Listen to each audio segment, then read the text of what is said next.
Radio Claret América presenta Sediento de ti, la palabra, fuente de vida, con el sacerdote misionero claretiano, Tony Díaz.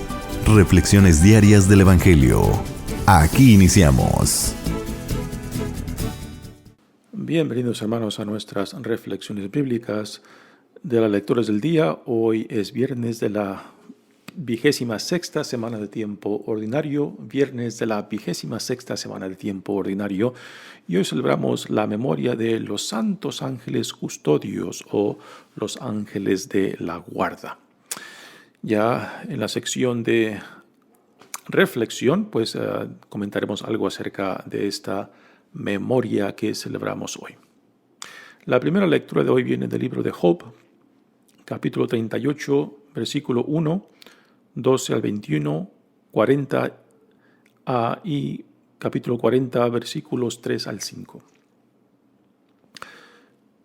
El Señor le habló a Job desde el seno de la tormenta y le dijo: ¿Acaso alguna vez en tu vida le has dado órdenes a la mañana? ¿O le has señalado su lugar a la aurora para que ciña a la tierra por los bordes y sacuda de ella a los malvados, para que ponga de relieve sus contornos y la tiña de colores como un vestido, para que prive a los malvados del amparo de las tinieblas y acabe con el poder del hombre criminal? ¿Has llegado hasta donde nace el mar? ¿O te has paseado por el fondo del océano? ¿Te han franqueado las puertas de la muerte? ¿O has visto los portones del país de los muertos? ¿Has calculado la anchura de la tierra? Dímelo, si lo sabes. ¿Sabes en dónde vive la luz? ¿Y en dónde habitan las tinieblas? ¿Podrías conducirlas a su morada o enseñarles el camino de su casa? Si lo sabes, es que para entonces tú ya habrías nacido y el número de tus años sería incontable. Job le respondió al Señor: He hablado a la ligera. ¿Qué puedo responder? Me taparé la boca con la mano. He estado hablando y ya no insistiré más. Ya no volveré a hablar. Palabra de Dios. El salmo responsorial es el Salmo 138 y el responsorio es: Condúcenos, Señor, por tu camino. Condúcenos, Señor, por tu camino. Tú me conoces, Señor, profundamente. Tú conoces cuándo me siento y me levanto. Desde lo lejos sabes mis pensamientos. Tú observas mi camino y mi descanso. Todas mis sendas te son familiares. ¿A dónde iré yo lejos de ti? ¿Dónde escaparé de tu mirada? Si subo hasta el cielo, allí estás tú. Si bajo al abismo, allí te encuentras. Si voy en alas de la aurora o me alejo hasta el extremo del mar, también allí tu mano me conduce y tu diestra me sostiene. Tú formaste mis entrañas, me tejiste en el seno materno. Te doy gracias por tan grandes maravillas. Soy un prodigio y tus manos y tus obras son prodigiosas. El Evangelio de hoy viene de Mateos, capítulo 18, versículos 1 al 5 y 10. En cierta ocasión los discípulos se acercaron a Jesús y le preguntaron: ¿Quién es más grande en el reino de los cielos? Jesús llamó a un niño, lo puso en medio de ellos y les dijo: Yo les aseguro a ustedes que si no cambian y no se hacen como los niños, no entrarán en el reino de los cielos. Así pues, quien se haga pequeño como este niño es el más grande en el reino de los cielos. y el que reciba a un niño como este en mi nombre, me recibe a mí. Cuidado con despreciar a uno de estos pequeños, pues yo les digo que sus ángeles en el cielo ven continuamente el rostro de mi Padre que está en el cielo. Palabra del Señor. Muy bien, demos comienzo a nuestra reflexión de las lecturas de hoy. Como dije al principio, hoy celebramos la memoria de los santos ángeles custodios o ángeles de la guarda. La creencia en ángeles no es única ni a la religión judía ni a la cristiana. Ya en culturas y religiones contemporáneas con el mundo israelita, pues ya existían creencias en ángeles. Por ejemplo, los babilonios que conquistaron a Israel tenían creencia en ángeles o mensajeros de Dios. También los asirios, que también conquistaron a Israel, tenían creencias en ángeles. Y se cree de que en gran parte la creencia de ángeles dentro de Israel y del Antiguo Testamento, de que muy probable fue tomada de los babilonios y de los asirios cuando el pueblo de Israel se encontraba en la captividad, en el exilio, tanto en Asiria como en Babilonia. Ahora, en la Iglesia no tenemos una doctrina formal que diga que todo ser viviente tiene su ángel de la guarda. No es una enseñanza formal de la Iglesia, es más una creencia que se acepta porque se encuentra en el pueblo de Dios. Ya San Jerónimo, en el siglo IV, ya también afirmaba esta creencia de la Iglesia, no como enseñanza, sino como aceptación, porque se vivía en la Iglesia, en el pueblo de Dios. Bueno, y yo creo que también es una creencia, es una tradición y una devoción no simplemente para niños, también el sentido de que Dios manda a sus ángeles para protegernos y para guiarnos, pues tiene un gran sentido, o sea, de que Dios al crearnos, pues Dios quiere que toda su creación, que todos sus hijos e hijas lleguemos a la plenitud de la vida para la cual Dios nos ha creado. Y el sentido de que Dios pues manda a sus ángeles, a sus mensajeros para custodiarnos, para cuidarnos y para guiarnos, pues es algo que coincide mucho con el sentido de Dios, ¿no? Por eso en el Antiguo Testamento pues, tenemos varios ejemplos de esto. Por ejemplo, cuando Dios saca al pueblo de Israel de la esclavitud de Egipto, pues un ángel de Dios va guiando al pueblo de Dios junto con Moisés hacia la tierra prometida. También tenemos el caso en el libro de Tobit, cuando Dios manda al arcángel Rafael para guiar a Tobías, cuando va en busca de la esposa, y también para buscar una medicina para la ceguez de su padre.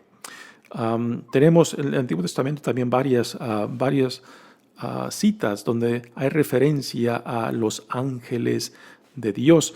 También la clásica pues es cuando Jacobo tiene esa revelación de Dios, donde ve en esa visión ve una escalera que conecta al cielo con la tierra, y en esa escalera ve a ángeles del Señor bajando y subiendo. Los ángeles son mensajeros, ¿no? Así que esa visión de Jacob mismo pues nos confirma esta creencia, esta fe de que Dios no solamente nos ha creado, sino que también nos sostiene, y que desea que toda su creación, que todos sus hijos e hijas, pues lleguemos a la plenitud de la vida para la cual hemos sido creados, y que por tanto Dios hará lo que sea necesario para guiarnos, para cuidarnos, para protegernos. Pues también esto se requiere de nuestra voluntad, de aceptar no solamente la providencia de Dios y el deseo de Dios para llevarnos a esa plenitud, sino que nosotros también tengamos esa solicitud de dejarnos guiar, de dejarnos proteger, de dejarnos encaminar hacia donde Dios nos llama. También en el Nuevo Testamento pues tenemos el caso singular del arcángel Gabriel, que viene a anunciar a María la voluntad de Dios para que sea la madre de nuestro Salvador. Bueno, así que tanto en el Antiguo Testamento y el Nuevo Testamento, puesto que somos nietos del judaísmo, pues tenemos varios ejemplos en la Sagrada Escritura de esta creencia, de esta devoción en los ángeles custodios. Y repito, yo creo que es una creencia y es una devoción muy digna y muy bella del Dios, de nuestro Dios, que busca y desea hacer todo lo posible para asegurar de que su creación llegue a su plenitud, de que nosotros, sus hijos e hijas, no nos perdamos, no nos alejemos y respondamos a la iniciativa de Dios que constante viene a nosotros para llamarnos, para protegernos y a veces para sacudirnos y así despertar a la realidad de quien dice Dios que somos, hijos e hijas amados de Él. Bueno, pasemos ahora a la primera lectura de Job. Ya estamos casi al fin de este bello libro y recordamos que este libro pues, es muy probable una creación de un autor para enfocar el tema del sufrimiento y particularmente del sufrimiento del inocente, ¿no? En el transcurso de la vida de Job, pues pasó de ser un hombre rico, con muchas posesiones, con una bella familia, y todo se le quita, todo lo pierde, ¿no? Y ahí empieza el cuestionamiento de Job, de entender el porqué de su sufrimiento, ¿no? Y después vienen sus tres amigos que vienen supuestamente para consolarnos, pero el consuelo de sus amigos es de que Job acepte de que su sufrimiento es a causa de algo que él ha hecho, de algún pecado en contra de Dios y que por tanto Dios lo ha castigado y que su sufrimiento, su pérdida de su familia, sus posesiones, pues es a consecuencia de algún pecado. Y Job pues rechaza esta acusación y esta actitud de sus amigos. Vaya consuelo de los amigos, ¿no? Ya por último viene otro personaje, Elihu, que viene y también lo cuestiona y le presenta lo que Dios le responde. Y aquí al final del libro de Job pues tenemos dos discursos por parte de Dios respondiendo a las preguntas de Job. Así que no perdamos de vista que es muy probable de que este libro sea una ficción, o sea, algo creado por el autor para reflexionar sobre este tema que pues lo encontramos en todas las culturas, en todas las religiones, el porqué del sufrimiento, particularmente el sufrimiento del inocente, ¿no? Y que, por tanto, aunque tengamos a este libro como revelación de Dios, pues a últimas es la reflexión del autor sobre este tema, imaginando cómo Dios responde a esta situación, a estas preguntas desde el personaje de Job. ¿Okay? Dice, el Señor le habló a Job desde el seno de la tormenta y le dijo, ¿acaso alguna vez en tu vida le has dado órdenes a la mañana o le has señalado a su lugar a la aurora para que ciña la tierra por los bordes y sacuda de ella a los malvados? ¿No? Así que aquí Dios no le da una respuesta al sufrimiento de Job. La respuesta de Dios es de ¿cómo te atreves a cuestionarme? ¿No? Y en ese sentido, pues la respuesta de Dios va en esta línea, una línea que San Agustín también enfoca cuando dice de que cuando el hombre busca cuestionar a Dios, pues ¿cómo es posible de que en la mente limitada del hombre pueda caber el infinito de Dios. Es como querer meter, decía San Agustín, el mar en un pozo cavado. ¿Ya? Y la respuesta de Dios aquí a Job en este libro pues es similar a esto, ¿no? De que sí, Job tiene la necesidad de encontrar una respuesta a su sufrimiento, porque dice que él no lo merece, que aunque sea un hombre pecador, la pérdida de su familia, sus posesiones y todo lo que él tenía, pues no puede ser causa de un pecado, ¿no? De un pecado que él haya cometido y que por tanto él se niega a creer lo que sus amigos le exigen que acepte, que su sufrimiento es a consecuencia de algo que él ha cometido, ¿no? Así que la respuesta de Dios va a eso de que en sus limitaciones Job no puede entender el porqué de las cosas desde el punto de vista de Dios, que es infinito, que es mucho, mucho más grande que él, ¿no? Y que por tanto Job tiene que conformarse con el sentido de que, por lo menos para él, para el hombre, y Job representa a todos nosotros, para el hombre, pues el comprender el porqué de todas las cosas no está para nosotros. Está quizás para Dios, pero no para nosotros. Y que a últimas nosotros tenemos que hacer paz con esto, ¿no? Y yo creo que esta es la respuesta a la pregunta del sufrimiento. No tanto a encontrar una respuesta, sino a encontrar sentido del sufrimiento, ¿no?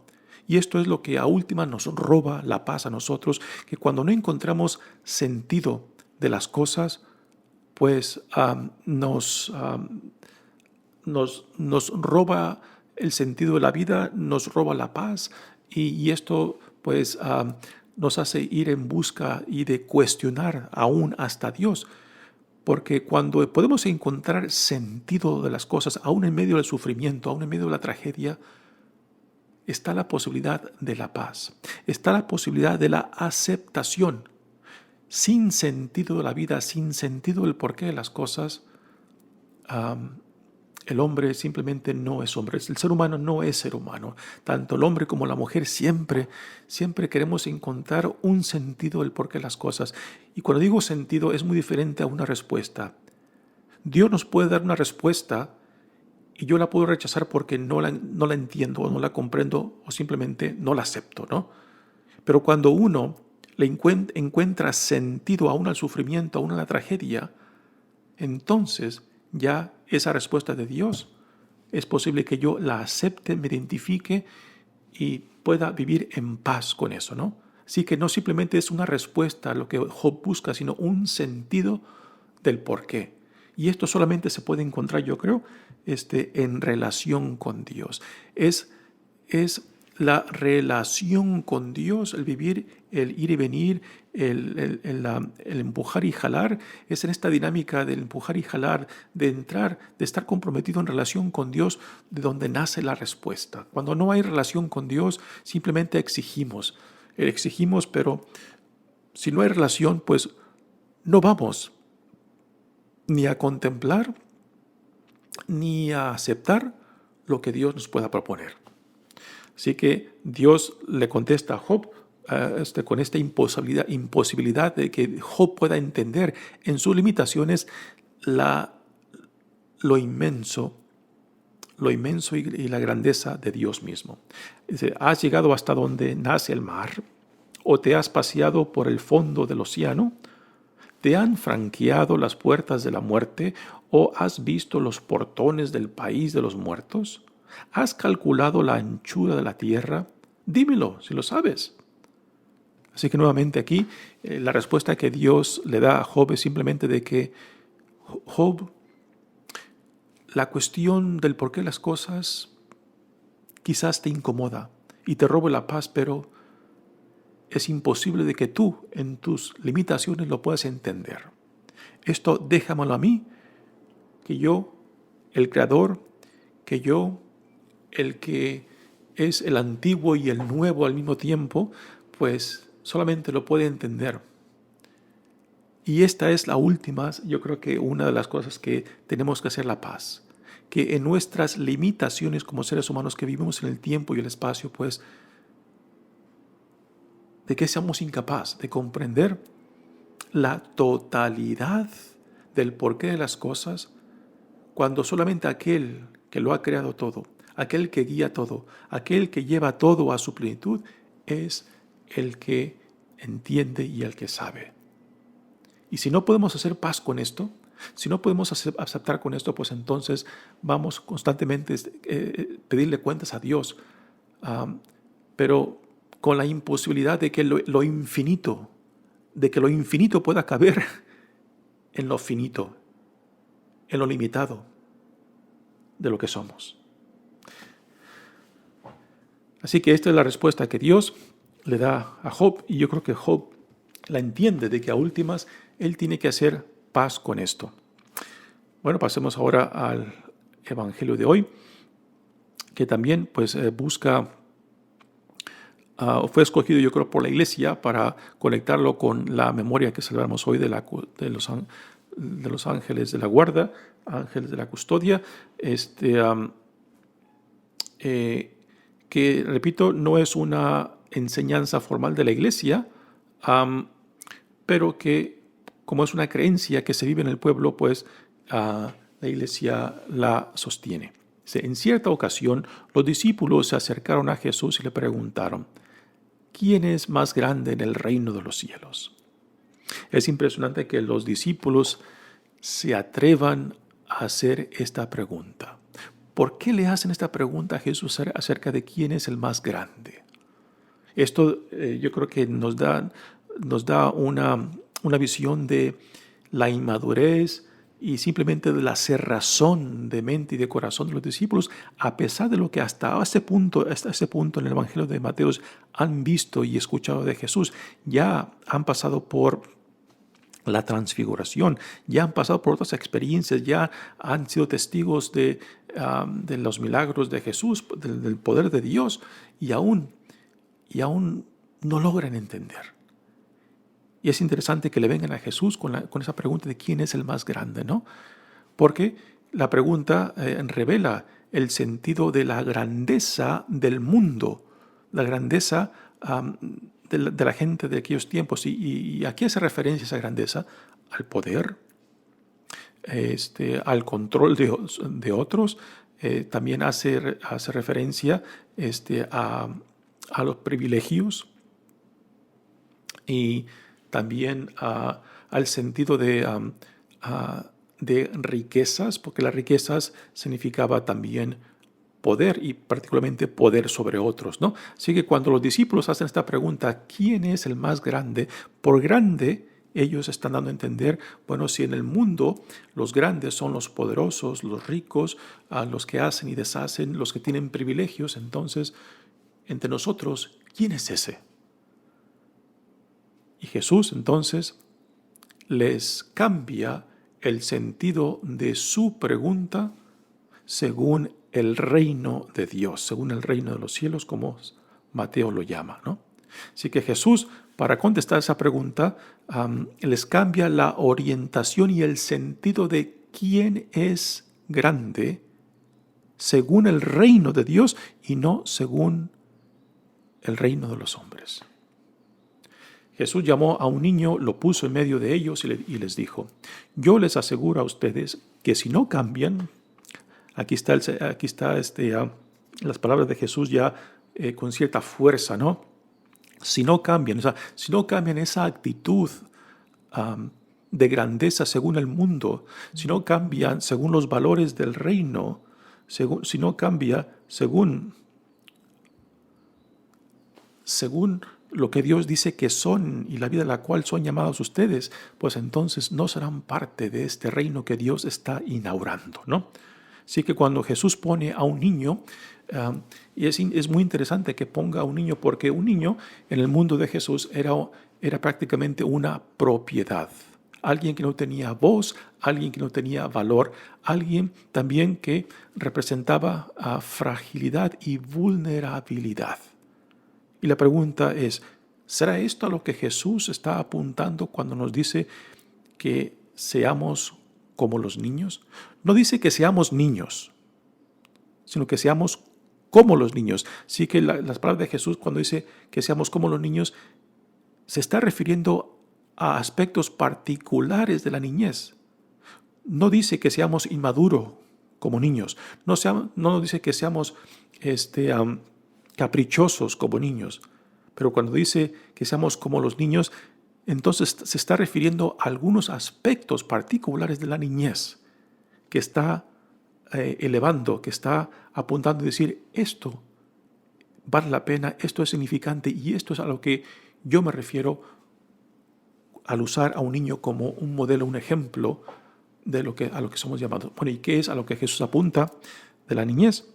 Y ante todo es la inocencia, ante todo es el sentido de poder cambiar, poder aprender, dejarse guiar, dejarse moldear por la gracia de Dios, por el Espíritu de Dios. Si pensamos en nuestra propia historia, nos damos cuenta de que la flexibilidad y la capacidad de cambio en nosotros, cuando vamos creciendo, va disminuyendo. Cuando somos niños tenemos una flexibilidad y una capacidad de crecer, de ser moldeados, de ser guiados, ¿no? Impresionante. Porque no tenemos experiencias y la sabiduría para determinar hacia dónde vamos a ser guiados. Pero con la edad, con las experiencias, a veces vamos perdiendo esta fragilidad, esta flexibilidad, esta capacidad de ser moldeados. Y cuando llegamos a cierta edad, a veces rechazamos querer cambiar. Y más cuando Dios quiere cambiarnos, quiere transformarnos, ¿no? Así que cuando Dios dice que seamos como los niños, yo creo que está apuntando a eso, a ese dejarnos transformar, a ese dejarnos cambiar según los valores del reino. Y que cuando rechazamos que Dios haga posible esto, pues entonces no es que Dios esté cerrando las puertas del reino para nosotros, sino nosotros mismos las cerramos cuando rechazamos la iniciativa de Dios para que nos moldee, para que nos transforme, para que haga posible en nosotros esa capacidad de ser moldeados a la imagen de nuestro Señor Jesucristo. Yo creo que esto es a lo que Jesús apunta cuando pone a un niño como ejemplo, ¿no? Repito, no de ser niños, no de ser inmaduros, no de ser caprichosos, sino de tener la capacidad de dejarnos moldear, transformar por aquel que en amor nos cree, en amor nos sostiene y en amor nos llama hacia Él, ¿no? Dice, así pues, quien se haga pequeño como este niño es el más grande en el reino de los cielos. Así que hacerse como un niño significa lo más grande. También los niños no tienen conciencia de su importancia, de su grandeza ante los ojos de Dios. Esa es parte de la inocencia de la niñez, de que ante Dios son amados, son grandes, son importantes, pero no tienen conciencia de esto, y esto es parte de su inocencia, ¿no? Y también esto es parte de lo que nosotros como hijos e hijas de Dios pues somos llamados a, de cierta manera, recapturar la inocencia, o sea, de no aferrarnos como los discípulos aquí están aferrando al sentido del mundo, de la grandeza, de la importancia, del poder, de privilegios, sino, siguiendo el ejemplo de Jesús, del servicio, de la hermandad, del ser instrumento de la gracia de Dios, del amor de Dios, de la compasión de Dios, de la justicia de Dios para con otros, ¿no? Y esto es parte de la inocencia, ¿sabe? De despojarnos de los valores del mundo que buscan simplemente lo mío, mi provecho, mis intereses, sino también que mis intereses estén íntimamente conectados con las necesidades e intereses de otros. Y esto pues nos fuerza a buscar un equilibrio, una armonía entre lo que yo necesito y lo que otros también necesitan. Y ya en la parte última, pues dice, cuidado con despreciar a uno de estos pequeños, pues yo les digo que sus ángeles en el cielo ven continuamente el rostro de mi Padre que está en el cielo. Y aquí por pequeño no simplemente se hace referencia a los niños, sino hace referencia a todos los que se encuentran vulnerabilidad, lo que es, no cuentan quizás nada para el mundo, pero que para Dios son preciosos, son amados, son valorados. Así que los pequeños, aquí en este último verso de este evangelio, pues hace referencia a todos aquellos que quizás para el mundo no cuentan para nada, pero que para Dios son valiosos y que Dios, desde la perspectiva de Dios, ve al mundo desde los más necesitados, desde los más frágiles, desde los más vulnerables, y no como el mundo ve las cosas, desde los más privilegiados, desde los más poderosos. Así que la visión del mundo y la visión de Dios en ese sentido están muy opuestos, ¿no? Y que por tanto, Dios, que es nuestro creador, que es quien nos sustenta y quien es quien nos salva, pues quiere y desea que toda su creación, que todos sus hijos e hijas lleguemos a la plenitud de la vida, particularmente desde la perspectiva de los más vulnerables, de los más necesitados, de los más frágiles entre nosotros. Mi nombre es Padre Tony Díaz, misionero claretiano. Que Dios los bendiga. Radio Claret América presentó Sediento de ti, la palabra. Fuente de vida. Sus comentarios son importantes. Contáctenos en radioclaretamerica@gmail.com.